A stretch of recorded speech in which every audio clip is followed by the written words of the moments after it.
Um, my name is Carmen. My brother's an addict. My brother was an addict. Sorry, I forgot. Before I came to Al-Anon, I was a cook. I mean, I'm still a cook, I'm just a different kind of cook, I guess.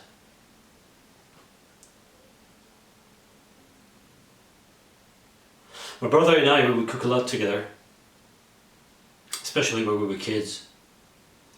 That's when we were closest. Food was always our common ground. We wanted to open a restaurant together. We had a name, we had a vibe, all of it.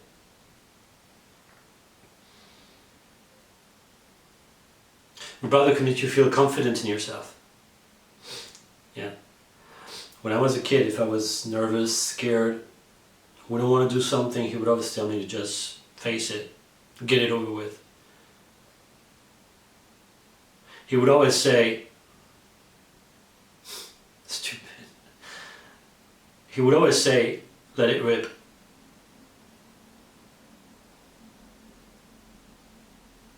He was loud, he was hilarious. And he had this amazing ability, he could just walk into a room and take the temperature of it instantly, like he could dial it. And I'm not built like that, man. Didn't have a lot of friends growing up. Had a shudder when I was a kid. Was scared to speak half the time. And I got shitty grades because I couldn't pay attention in school. I didn't get into college. Didn't have any girlfriends. I don't think I'm funny.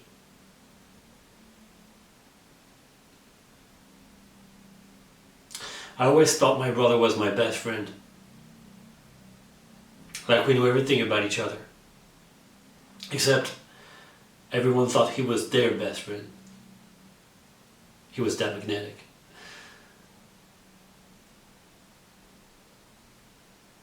And I didn't know my brother was using drugs.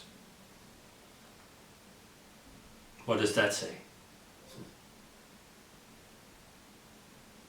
As we got older, I realized I didn't know anything about him, really. He stopped letting me into the restaurant a couple of years ago. He just got me off cold, and that hurt, you know.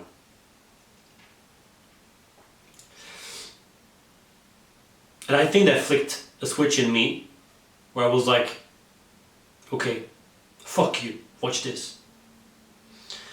And because we had this connection through food, and he had made me feel so rejected and lame and shitty and uncool, and I made this plan where I was going to work in all the best restaurants in the world. Like I'm going to work in real kitchens, like fuck mom and dad's piece of shit. And I know it sounds ridiculous me saying that now, but that's what I did. And I got the shit kicked out of me. And I separated herbs, and I took oysters and clams and uni, and I cut myself. And I got garlics and onions and peppers in my fingernails and in my eyes. And my skin was dry and oily at the same time.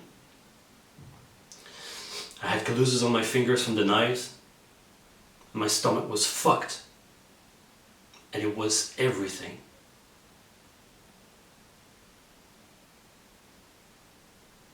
A couple of years later, this funny thing happened, which was like, for the first time in my life, I started to have this station for myself. And I was fast, and I wasn't afraid, and it was clear, and I felt okay, you know. I knew which vegetable went together. Proteins, temperatures, sauces, all that shit.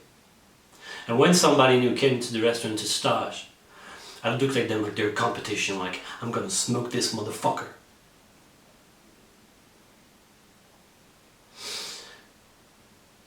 I felt I could speak through the food, that I could communicate through creativity. And that kind of confidence, you know, that I was good at something that was so new, and that was so exciting, and I just wanted him to know that. And fuck, I just wanted him to be like, good job!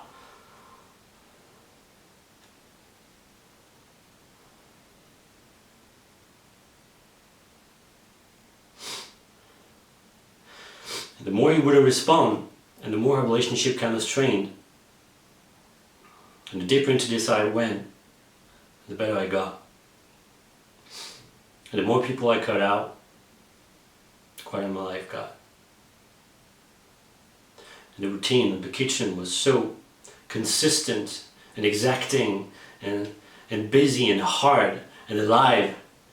And I lost track of time, and he died.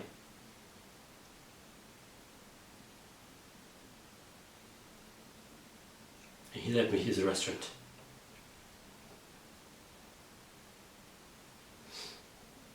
And over the last couple of months I've been trying to fix it, because it was in rough shape. And it's very clear that me trying to fix the restaurant was me trying to fix whatever was happening with my brother. I don't know, man. I don't know if maybe fix the whole family. Because that restaurant,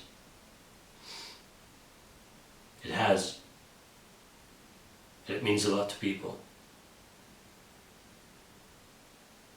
It means a lot to me.